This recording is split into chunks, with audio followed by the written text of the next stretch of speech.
माटी के हांडिया, क्योंकि हम लोग अभी अभी सिल्वर के बर्तन और लोहा के बर्तनों में हम लोग खाना खाते हैं। पहले हमारे सियान जो पुरखा होते थे और माटी के जो हड़िया होता था, माटी से ही दिया बनता था, माटी से ही हम लोग कबलिया बनता था, माटी से हमारा खाना होता था माटी में, और पेज भाजी सबको चुराया करते थे। इसलिए जो हम लोग जहाँ से और कई प्रकार के बर्तनों में खाना पीना हमारा जो उससे उसका रंग, उसका जो रासायनिक पदार्थ है वह हमारे रोज दिन के जो खाना होता है उससे चुर करके खाना में मिल करके और हमारे जब पेट में जाता है तो तरह तरह बीमारियों का उत्पन्न, तरह तरह बीमारियों का होना संभव हो जाता है। इसलिए हमारे पुरखाओं ने प्राचीन काल में और वह खोज की थी माटी के हड़िया में खाना खाना, क्योंकि माटी में अगर माटी को भी खा जाए तो माटी भी एक दवा होता है, और माटी में हमारा दाना पानी अन्न धन चाहे सारी चीज का तरनतारनी होता है। और जहाँ से हम लोग सिल्वर के बर्तनों का उपयोग किए वहीं से हमारा और कई प्रकार के बीमारी, कई प्रकार के एंटीवायरसों के सामना करना पड़ रहा है। माटी के हांडिया आगा, माटी के हांडिया खाना बनावे मिठावे बढ़िया, माटी के हांडिया आगा, माटी के हांडिया खाना बनावे मिठावे बढ़िया, माटी के हांडिया आगा, माटी के हांडिया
माटी माने संग जो होना है समाज विधाना,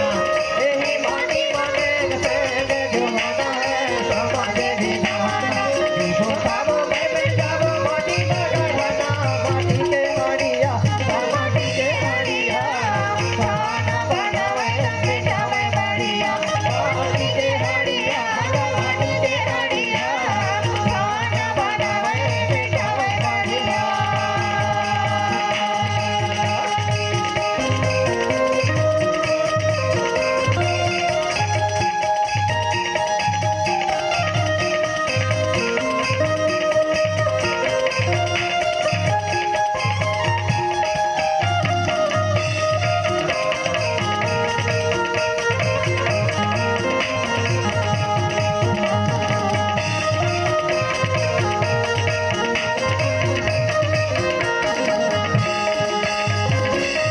जिनके जिंदगी है ना करके घुमाना रे, ना करके घुमाना, जो जिनके जिंदगी है ना करके घुमाना रे, बाबा के बनाना, यही माटी के महिमा से बरसाना रे, बाबा के बनाना।